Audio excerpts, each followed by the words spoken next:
दोस्तों, यह वाकया पाकिस्तान के लाहौर का बताया जा रहा है।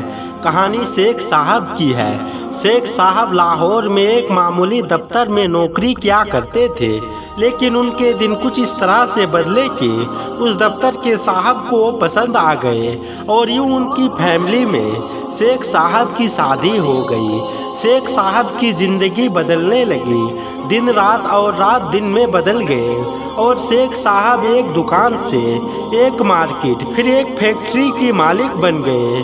उनके बाद उन्होंने और भी तरक्की की और फिर ना जाने कितने फैक्ट्रियों के मालिक बन गए। शेख साहब 2 बच्चों के बाप बन चुके थे और एक किराए वाले मकान से एक बड़े बंगले में आ चुके थे। बंगले में आने के बाद नौकर की ज़रूरत पेश आई तो उन्होंने सुल्तान नाम के एक आदमी को अपने बंगले में नौकर रख लिया। सुल्तान एक इंतहाई शरीफ और अपने काम से काम रखने वाला इंसान था। ना कभी किसी से कोई झगड़ा करता और ना कभी शिकायत करता। एक बार शेख साहब दिन के 10 बजे काम से वापस आ गए। उन्होंने गाड़ी दरवाजे पर खड़े कर दिए क्योंकि उन्हें वापस भी जाना था।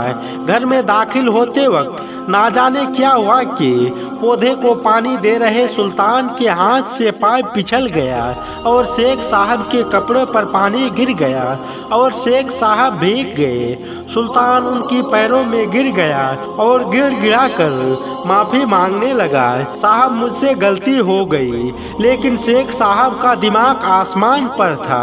गुस्से में आओ देखा ना ताव देखा।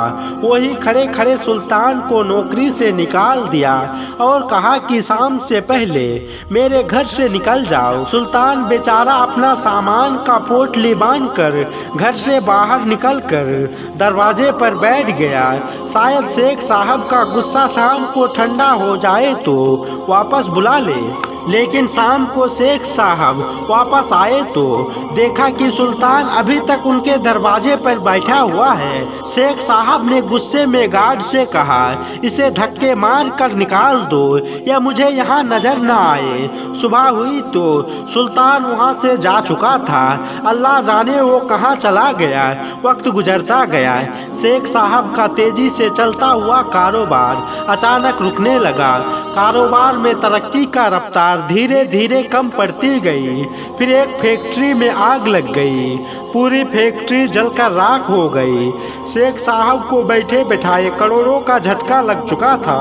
कारोबार में नुकसान होना शुरू हो गया तो शेख साहब के माथे पर बल पड़ना शुरू हो गया। शेख साहब को नुकसान पर नुकसान होता चला गया और उनका कमर पूरी तरह से टूट गई। अब तो उनकी कोठी भी बिक चुकी थी और वो एक आम सी घर में आ गए थे। जब अकल से कुछ पल्ले ना पड़ा तो पीरों फकीरों के यहाँ चले गए कि शायद कोई दुआ हाथ लग जाए और बिगड़ी जिंदगी फिर से संवर जाए। बचा हुआ कारोबार बेचकर और बैंक से लोन लेकर छोटे बेटे को एक नया कारोबार करके दिया, लेकिन उसके साथी ने उसको धोखा दे दिया और सारा पैसा डूब गया। शेख साहब 60 साल के उम्र में चारपाई में पड़ गए थे। एक दिन उनका पुराना जानने वाला दोस्त मिलने के लिए आया। हालात देखा तो बहुत अफसोस हुआ और कहा, शेख साहब एक बुजुर्ग आए हुए हैं, बड़े अल्लाह वाले हैं। दत्ता साहब के पास एक मुकाम पर चंद दिनों का उनका क़याम है। अगर आप उनके पास जाकर दुआ करवा लेते हैं तो अल्लाह पाक ज़रूर कबूल फरमाएगा। शेख साहब फ़ौरन तैयार हो गए और उस जगह पहुँचे। मुलाकात करने के बाद सारा मसला बयान किया। उन्होंने आंखें बंद की, कुछ देर चुप रहे, फिर आंखें खोली तो शेख साहब को देखा और कहा, तुमने ज़िंदगी में किसी आदमी के साथ बहुत बुरा सलूक किया है और अल्लाह पाक ने तुम्हारी उसी गुनाह में पकड़ की है। अब तुम याद करो कि तुमने ज़िंदगी में किस इंसान के साथ ऐसा सलूक किया कि अल्लाह पाक तुम्हें ये सज़ा दे रहा है। शेख साहब कुछ देर खामोश रहे और सोचते रहे कि अचानक उन्हें सुल्तान याद आ गया। शेख साहब की मुंह से चीख निकल पड़ी, उनकी आंखों से न थमने वाली आंसू जारी हो गई। शेख साहब बुजुर्ग के पांव पकड़कर माफी मांगने लगे और सुल्तान वाला सारा किस्सा साफ साफ बयान कर दिया। बुजुर्ग ने कहा, मेरी बात सुनो। उन्होंने शेख साहब को रिज्क के हवाले से कुछ बातें बताई और उन्हें समझाया और कहा, अब जाओ और सुल्तान को तलाश करो। अगर वो मान जाए और माफ कर दे तो तुम्हारे दिन बदल जाएंगे। शेख साहब की दुनिया लुट चुकी थी। वो सर पीटता हुआ अपने घर आया। पुराने कागजात देखता रहा कि शायद सुल्तान का कोई पता या कोई और मालूमात मिल सके। जब कुछ भी ना मिला तो शेख साहब सुल्तान को ढूंढने चकवाल जाने वाली बस में बैठकर चकवाल चले गए, जिधर से सुल्तान आया था। लेकिन उन्हें वहाँ सुल्तान नहीं मिला।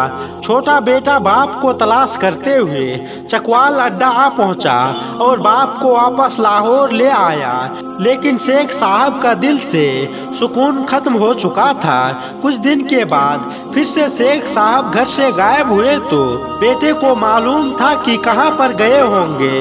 वो चकवाल पहुंचा तो देखा कि बाप जमीन पर बैठकर सर में राख डाल रहा है और कह रहा था, सुल्तान तुम कहाँ हो, सुल्तान तुम कहाँ हो।